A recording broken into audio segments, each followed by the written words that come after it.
You're listening to Henley Business Radio. Welcome to Henley Business Radio. And as we love to do, we're interviewing a fascinating person today. And that's His Excellency, Mr. Nigel Casey, the High Commissioner for South Africa. So do I call you Your Excellency or what? Nobody complains about being called Your Excellency, but Nigel is fine. Yeah, thank you. Thanks, very much. Nigel. I've started introducing myself around town as the British ambassador, because I find when you say you're the High Commissioner, you get blank looks. And people think that's something. A, it sounds rather old-fashioned, and B, they think it's just something to do with trade, and they're not quite sure what. But it's basically, as you know, the same role as an ambassador, just happens to be in a Commonwealth country, which is why. So that's it. So that's it. So South Africa has a High Commissioner rather than an ambassador in London, and vice versa. But it's just a feature of being in the Commonwealth. That's nothing more. So effectively, you're the ambassador. So correct. And what a job that is. I mean, you've come into South Africa at a time of a lot of change, and we'll get into that later. But before we get into something about your life story, what are your first and initial impressions of South Africa, knowing, as I do, that you've been here before?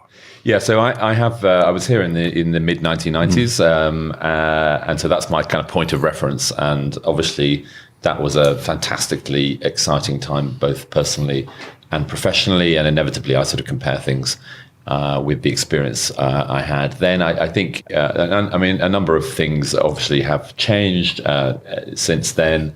South Africa has been transformed in many ways, and I think to some extent in ways people tend to take for granted, because the perspective I've got, having been here 25 years ago, is helps me to pause before accepting too much of the self-criticism which South Africans rightly indulge in. And what I mean by that is, if you were here as I was in June 1993, you will know that things in this country could have gone an awful lot worse than they did. And if looking backwards, it's easy to take the peaceful transition for granted, but it certainly didn't feel like that at the time. It felt very fragile, and a lot of people feared that things were going to take a much grimmer turn than they did. So, yes, there are challenges for South Africa now, but keep them in perspective and remember where the country's come from. And that's really worth remembering, isn't it? Because it was a tense time. It was on a knife edge, and it could have gone either way. And it's interesting when we look back to see a number of things have really happened. I mean, we did an event with Lord Peter Hain a couple of days ago, and he was talking about the amount of jobs that have been created, the amount of buildings and how homes that have been built. So there has been progress. And do you see that when you come back now? Yeah, for sure. And the other thing which people take for granted, but again, if you arrived as I did in June 1993, you will be struck by, is that the public face of South Africa has been transformed. Everyone from the president down to the man or woman who stamps your passport when you arrive at OR Tambo. And that was a necessary and profound transformation, which people don't really think about now, but it marks a very dramatic difference and makes it feel like a very different country to live in. I think it feels as it should, like an African country, and South Africans rightly, I think, feel more part of Africa perhaps than was the case 25 years ago. So I'm intrigued to find out what your role as the High Commissioner, the ambassadorial role in South Africa is. But before we get there, how come somebody gets to be an ambassador? Or High Commissioner, what's your life history? What did you do? Where did you come from? What did you study? And how did that work out? Well, I think I would say that three things in particular drove me to where I am now. I mean, I am a great believer in chance as a decisive factor in where you end up in life, and I'm also a believer in being positive and making the most of whatever chance throws at you, and that's a necessary part of being in a profession like mine. When I was at school and university, I was particularly interested in history. I did a degree in history, and so I always wanted a job which allowed me to kind of use and indulge my interest. Secondly, my father worked for a big international company called Blue Circle. It's now it's a big cement manufacturer, now owned by Lafarge, still operating here in South Africa, and that took him around the world, including to Indonesia and Nigeria. And so I think I got a bit of a taste for business and working abroad from that childhood experience. And thirdly, my parents christened me Nigel. And as you know, if you want to be taken seriously with a name like that, you've got to leave the country and go to places where it doesn't have the same immediate association. So for non-sort of native English people, the name Nigel is used quite often as a sort of a slightly ludic, playful name for, particularly for airline pilots. I used to be an airline pilot, so we were often called Nigels, And that it's an endangered species now. As you may have seen that in 2016 there was only one child in the whole of Britain christened Nigel. Is that right? They made it to the BBC recently, and I think so far in 2017 none. So if you're out there with prospective parents listening, don't forget the opportunity that the name represents. Well, I'm biased because my best friend of 48 years is called Nigel, and so that's great. But that's very interesting. So you had that interest and you had a travel background, but you can't be stupid to do what you do, right? So when I was working for British Aerospace, traveling around Africa, I suddenly came across people in the Foreign Office diplomatic service and thought what a great job it was. But if I'd understood about it when I was 17 or 18, I don't think I'd have been smart enough to do it. So what did you do? Where did you go to school, and where did you study? And how difficult is it to get into the diplomatic corps? Because it's very competitive, isn't it? Yeah, it is. It's still one of the top employers that people about to graduate routinely plump for in the surveys of top employers. And so you always get far more people applying than there are spaces for. The office can't recruit lots and lots of people every year, much as it would like to, and so it is very competitive. I studied, as I said, I was at school in Devon. I studied history at Oxford University, and then while I was in my last year at university, sat the civil service exams, which is the gateway to any job in the civil service, and then went through the whole civil service selection board process, and that is so long and time consuming that if you go through all the way to the end, you have to pretty much pass up every other job offer you get in the meantime, and you're taking a bit of a risk. I know my parents were rather nervous about me ever finding gainful employment. Anyway, luckily at the end of the process, they offered me a job, and I thought, well, this is a fascinating job. I will see how it goes. If after 4 or 5 years I decide that it's not the career for me, I think it would be a good stepping off point into a number of other things. So there's no downside to giving it a go. And so far, 26 years later, I haven't had a dull job or been sent to a place I didn't enjoy. So it's a fantastically varied job. You get to work in completely different environments every 3 or 4 years. Even if you're in London, you're dealing with completely different subject areas, so you don't get stale or tired in the way that you can in some other jobs. And if you do find yourself in something which you're not enjoying, you know that there's a possibility of a change just around the corner. So you get put into loads of different roles, don't you? I mean, is this a sort of deliberate apprenticeship into the top roles? I mean, I'm asking as a business school because it's very interesting to see how that works. There is an ethos in the British Civil Service of generalism, and that has been criticised. And perhaps we might talk about that a bit. Definitely, I think that's a really good point. Because the guiding philosophy is it's good to in your sort of early years, in your sort of 20s and up to sort of mid-30s, I suppose, it's good to expose you to as wide a range of roles as possible, so that you are equipped for top leadership roles and you can cover all the areas. So in my trade, diplomacy, that means you get ideally a bit of exposure to sort of classic political work. You get a bit of exposure to what it's like to work in a multilateral environment in one of our big missions in Brussels or Geneva or New York.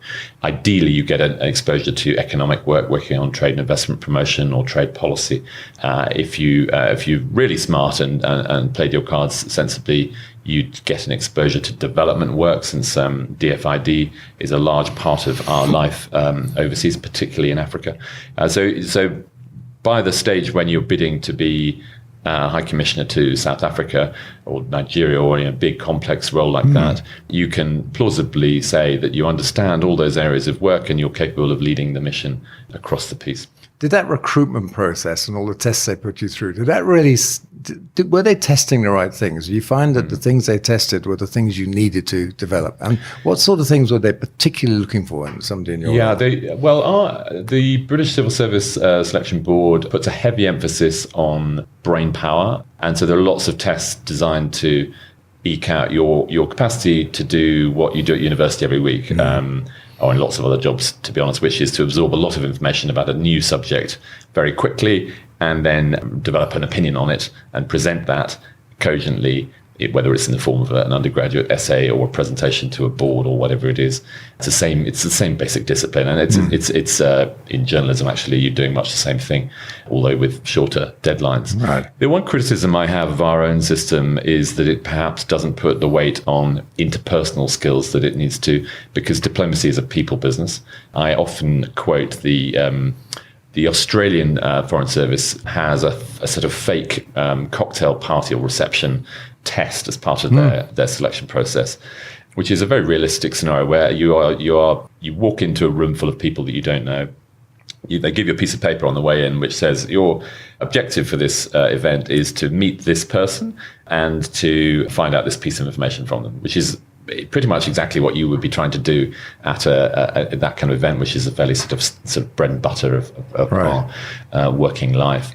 Now, we used to have that type of test in the British system. It was phased out because in effort to increase diversity, quite rightly, in our intake. But I think we lost something along the way, and the Australian system is a very meritocratic one, but it tends to produce people who are very confident in that kind of situation. As a consequence, quite effective diplomats, I've found. How many Australians don't start with a lack of confidence anyway? So perhaps that's useful, yeah. Well, that's very interesting. So the interpersonal skills thing, it must be absolutely fascinating, because I was wondering about that in those tests, because as you say, brain power, critical thinking, assimilation of data, interpretation, feeding it back into a plausible position which you can support with a cogent, coherent argument. Those are things that seem to be missing in much of our education. In fact, I noticed that your ex-boss, David Cameron, was one of the few people, along with Boris Johnson, who studied rhetoric, as they do in Eton. And that's something that's fallen away. Do you think there are some of those skills, as we develop in these complex careers like yours, that we really need to develop? Well, I mean, I'm not sure I totally agree with you. I think the British university system... Sorry, can I just translate that? I don't totally agree with you. And diplomatie says you've just talked a lot of nonsense. You're talking complete nonsense. Yeah, right. Exactly. Thank you. The basic discipline, your weekly essay, where you're given basically a question and a reading list that begin told to go off and come back with something coherent in a week. I was surprised by how useful that discipline turned out to be in the workplace. I had gone into the workplace thinking, what did I really learn that was useful at university, and found that was a transferable skill which stood me in pretty good stead. And it doesn't really matter which subject you're doing. As I tell people, if you want to go and study archaeology, that's absolutely fine. If you never pick a degree course because you think it's going to lead to a job. The people who most regretted their choice at university were the people who decided to study law. They had a miserable time at university on the whole. They were stuck in the law library while everyone else was enjoying their subjects. And then they realized that lots of their contemporaries who'd studied something more enjoyable then did a conversion course and were just as successful in careers as solicitors or barristers in the future. So, for the sake of an extra year or so study, they could have had a better time. So I think it's a mistake. And I told my own children the same, to think about a degree course from the starting point of what's going to get me a job. You should start about, what do I have passion for? What am I therefore going to enjoy doing and be successful at doing at university? And that's what employers are interested in, not what the degree is. But one could argue that's a position that holds true in a developed world, and sort of when you've got time and space to do that. But in a developing country like South Africa and many others, where people really need work, they really need jobs, how hard is it for them to say, I'm going to do a course that's going to develop me broadly, rather than I'm going to do a course a program that's going to get me a job as an accountant or a lawyer or whatever. So how do you balance that in a country like this? I think I've had this conversation with Bladen Zamande, the Minister of Higher Education. I think he is clear that there are too many South African undergraduates going into humanities subjects, and South Africa needs to find a way of rebalancing the choices that people make. South Africa plainly needs more people studying STEM subjects, and it needs more people with vocational skills. So he is keen, and we're trying to find ways to support this through the British Council's work, that the TVET, the Vocational Education Training Centres system is strengthened, because it's a fairly common complaint, which I'm sure you've heard of from employers, that there aren't enough people with the skills necessary to work in manufacturing and other artisanal businesses in South Africa. That's obviously very true, but we're finding with the MBA students coming through, or senior executives, that the exact skills that you're talking about, the ones that you might get through the arts or through the other disciplines, are the ones that are most essential for senior management work. Yeah. So the capacity to think properly, be critical, etc.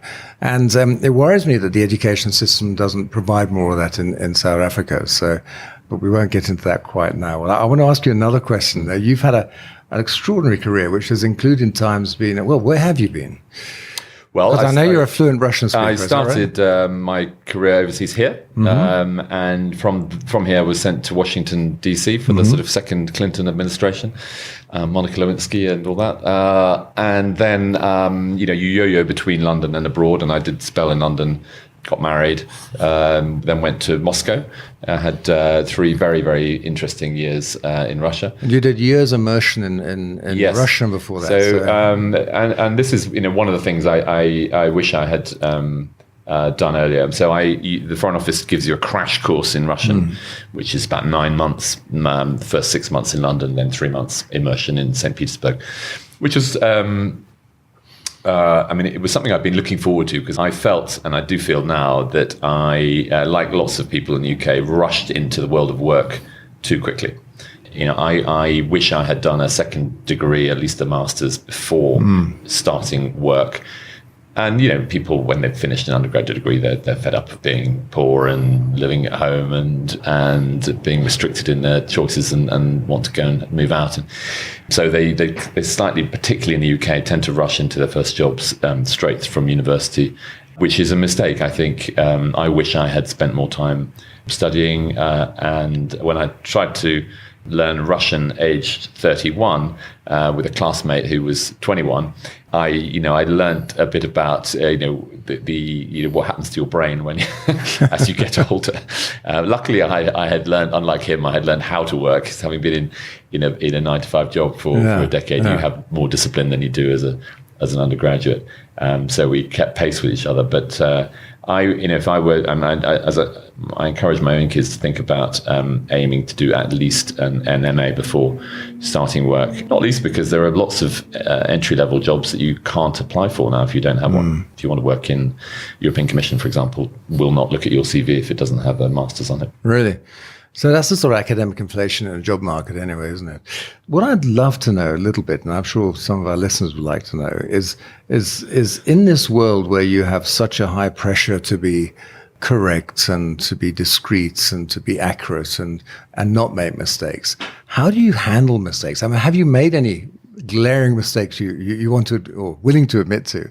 I've never made any mistakes. I thought as much. I thought that was absolutely right. Listen, of course, clearly you make mistakes the whole time. I always think, the particular aspect of diplomacy is I always feel that because it's so formal and in some senses quite ritualistic, you're always sort of one step away from comedy.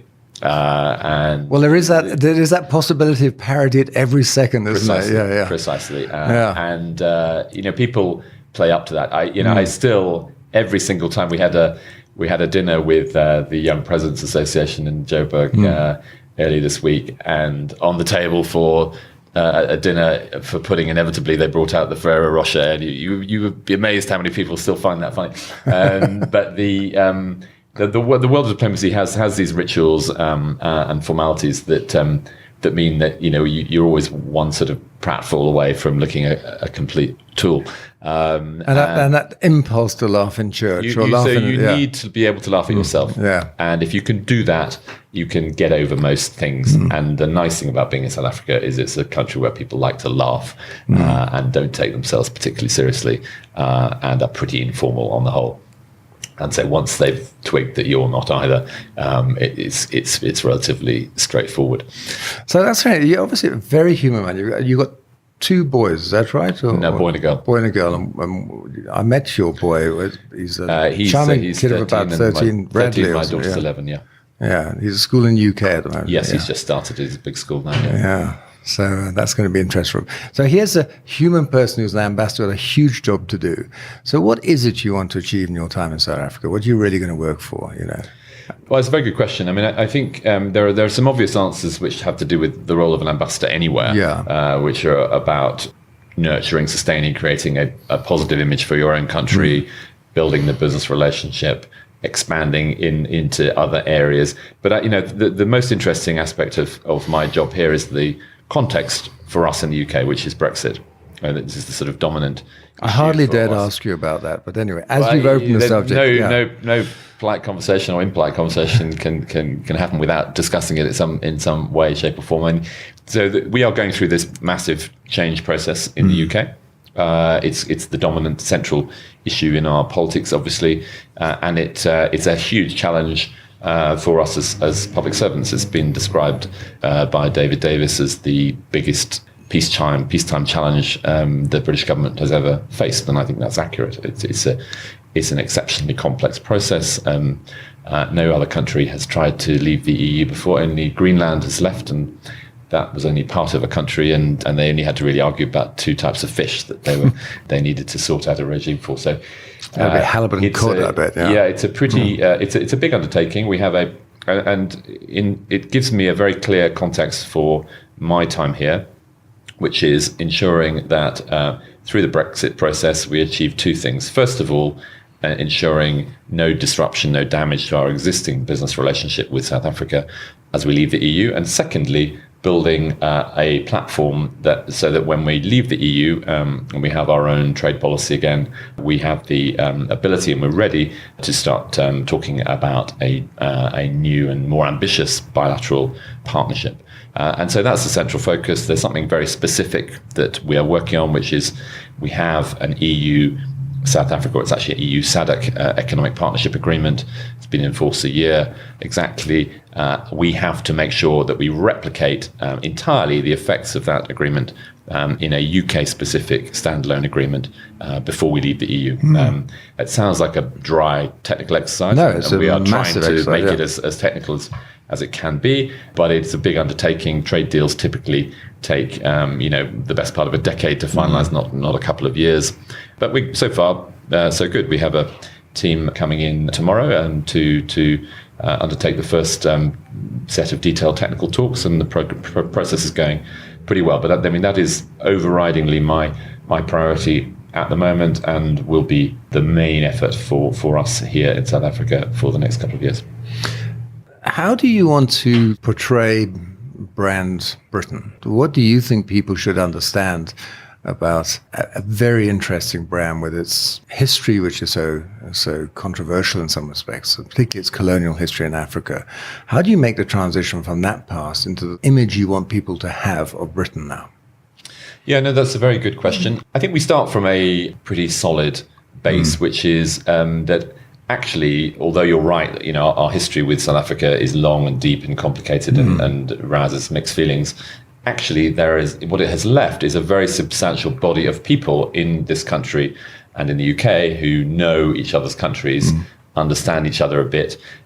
We have nearly 500,000 Brits coming to visit South Africa every single year. That creates interest, sustains connections, not just for tourism, but some of the same people will look at business opportunities here, and vice versa. Our economies have become quite symbiotic. So lots of South African companies, in their quest to become multinationals, have created a second headquarters in London in order to access finance and spread their wings, and they've acquired a sort of dual nationality. So if you look at the likes of Old Mutual, Anglo, Investec, Ficklink, I think the challenge for us is to make sure that the face we present to South Africa is a fair reflection of the UK today, which is a modern, dynamic, diverse, vibrant, multifaceted society and economy, not perhaps the image that they might have from history books. And I think we start from a pretty strong position in that South Africa feels a connection to the UK already. There's a strong window through the media, South African and British, into each other's societies, and lots of direct exchange between the two. We try and supplement that by sending around 100 of the brightest and best young South Africans on scholarships to UK universities. That's Achieving, is that Achieving? So we have a number. So we have Achieving, which is the bulk of those. We have a Commonwealth scholarship scheme, which also funds PhDs. Achieving just does masters.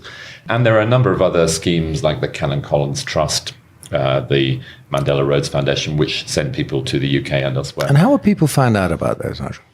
Go online, www.chevening.org is the way to find the Chevening scholarships. If you Google Commonwealth scholarships, you'll find those, or Mandela Rhodes or Canon Collins.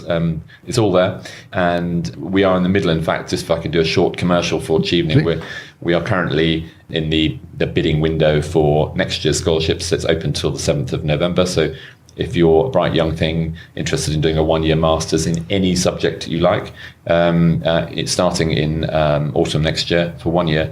Please have a look at, say, www.chevening.org. We've just sent off the set of scholars who are going for this academic year, which included a guy who's going to study video gaming at Birmingham, which, I mean, of all the dream courses that an undergraduate could do, that's got to be one up there.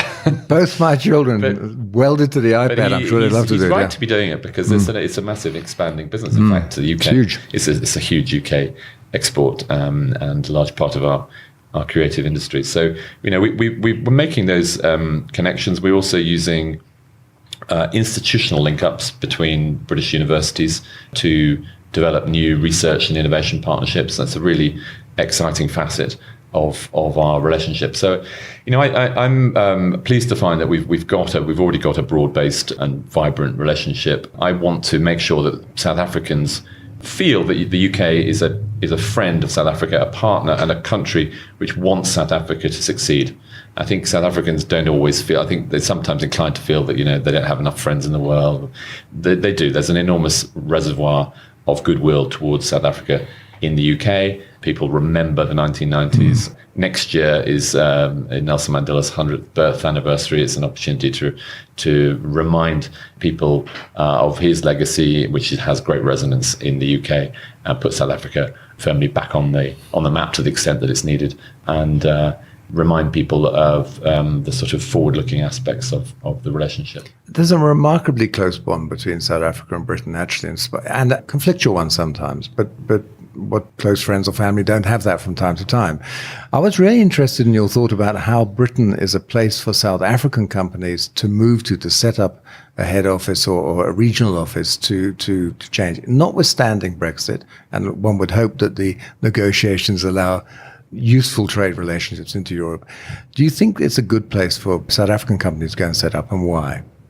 Well, I think the answer to that is ask other South Africans who've done it and thrived. And no, I don't think Brexit is going to change that. In fact, what I think it will do is force us to do what we've always wanted to do, which is to spread our wings even more globally. We are a globally connected country. Brexit will push us further in that direction, which means that if you're a South African business and you set up an office in London, you not only are going to have a platform into Europe, but also a springboard into the rest of the world as well. And it's not just the huge businesses who go there to tap into capital markets, but I was in Cape Town recently and went to look at a cluster of education tech businesses. It's a new growing area, as you know very well, with huge potential. There's an enormous thirst for quality education, not just in South Africa, but certainly in the rest of the African continent.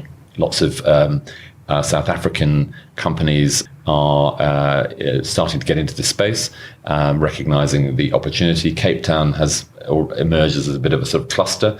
And the reason that they've looked, a lot of those businesses want an office in the UK. They want a corporate presence in Europe in order to tap into finance, to expand businesses. They want to tap into some of the expertise that's available. They want to also be able to protect their IP, their intellectual property. So for all those reasons, a lot of those businesses had already taken the plunge and started small offices in the UK because they see it as a sort of essential way to straddle the gap between South Africa and the international market. And there are language similarities, obviously, make it easier. Language and time law zone as well. The legal that's another big factor. That the regulatory and legal systems are remarkably similar in many of the key areas that matter most. Legal certainty is very important, as I said, particularly for new businesses in intellectual property.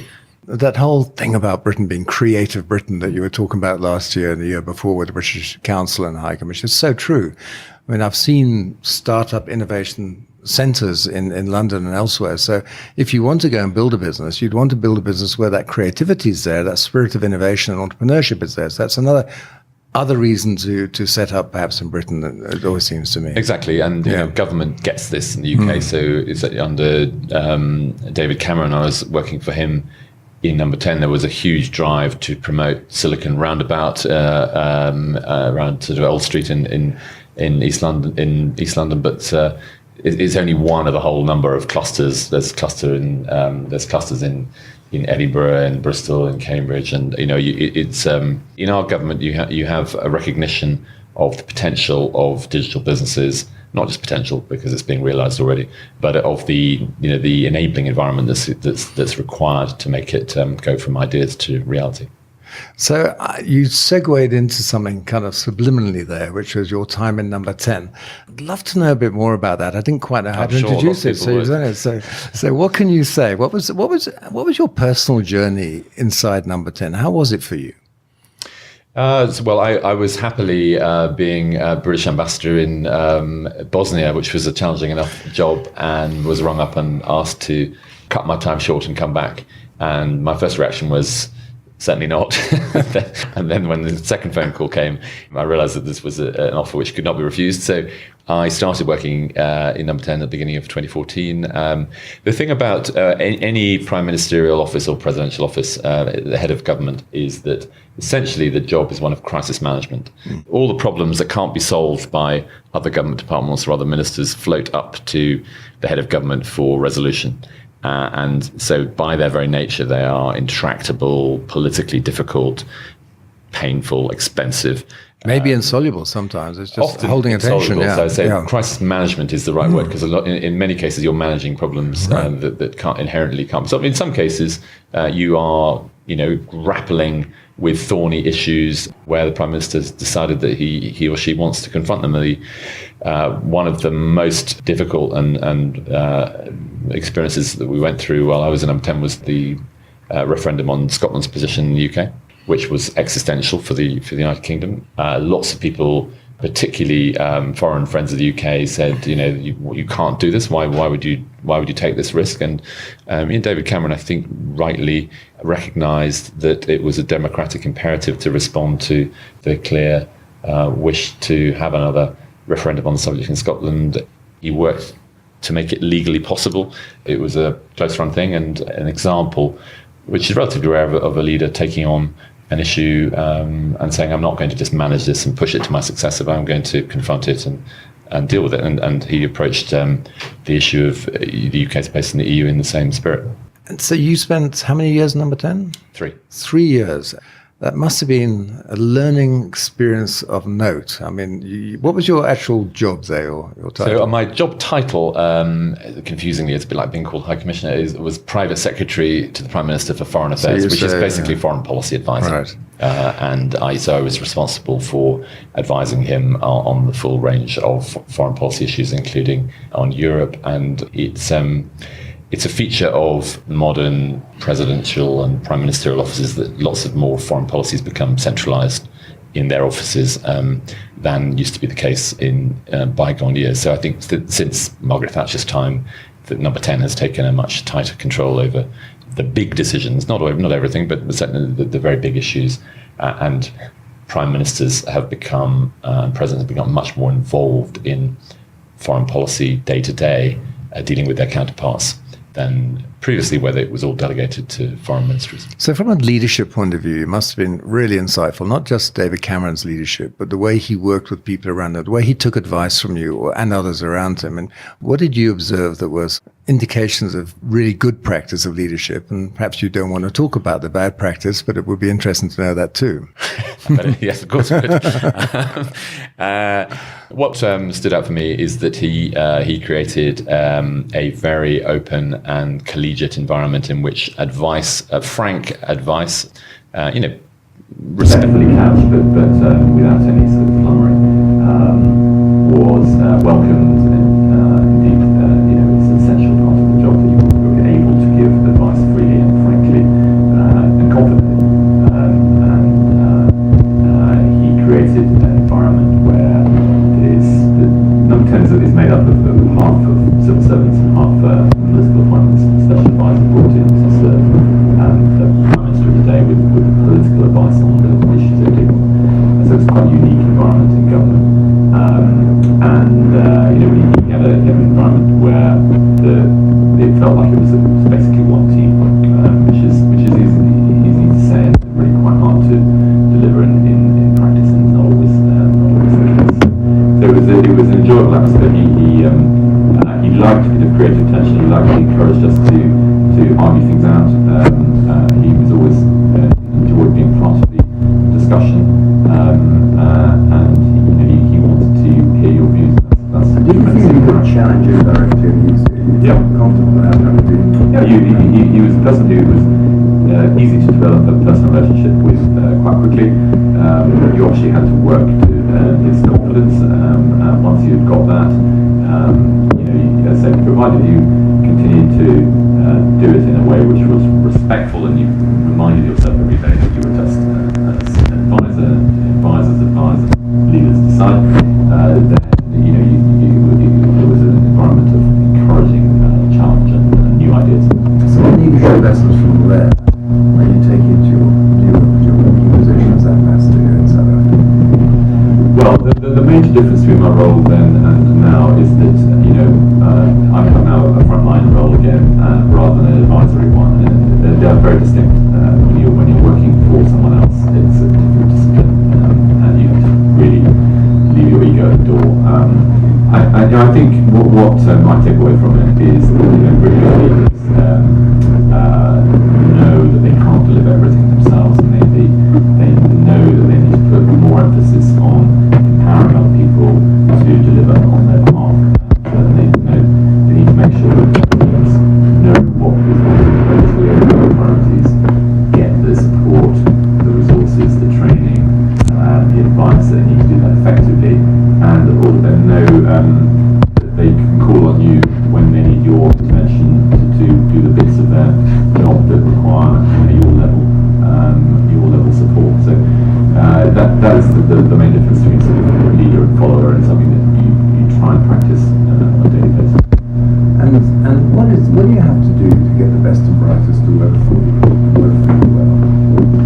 Well, first of all, you need to have a reputation for fostering an environment in which people will enjoy. Civil service is not like the private sector. You can't hire and fire people in a day if you don't like them.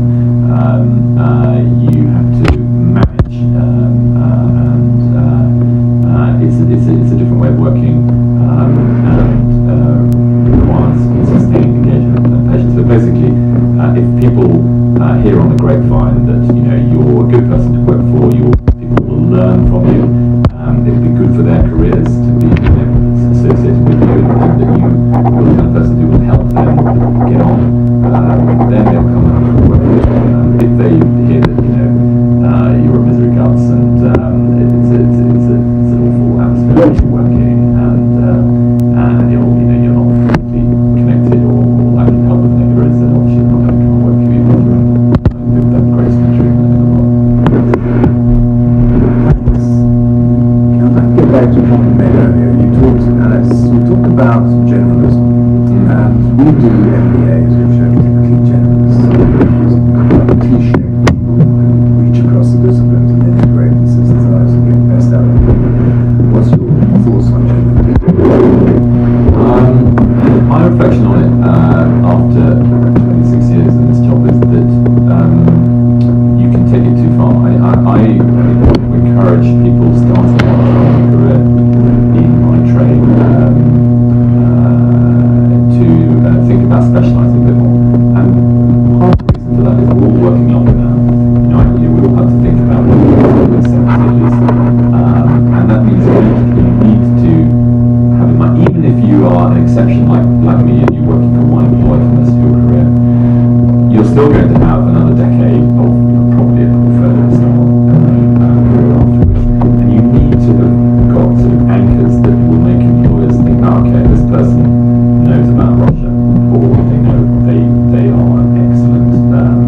departure. I think in diplomacy as well there is a bit of a swing back towards deeper expertise, deeper country expertise, deeper language skills. So I always advise people that if they get a chance to learn a difficult language early on, take it.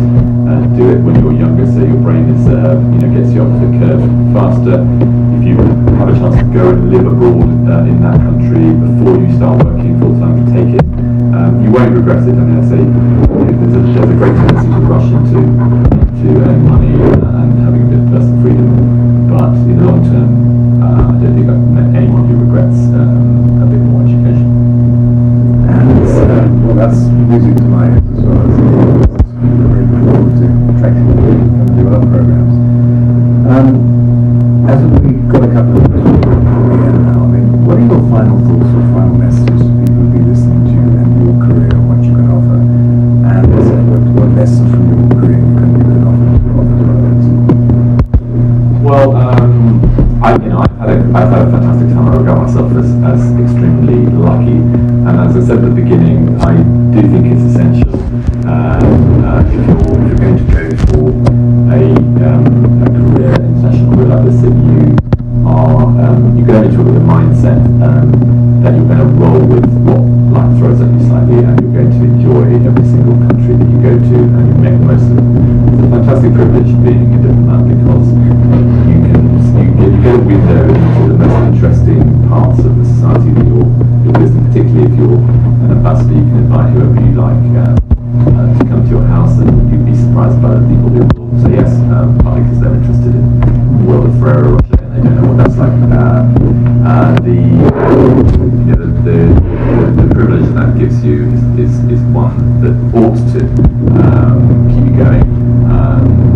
But as I also said, I really think whatever you're doing in life, you've got to go with what you're interested in and passionate about. Otherwise, you'll get to mid-career and you'll say, I'm not doing this anymore. I want to quit and go and do something else, and I'm not sure what that is, but I just can't stand doing this anymore.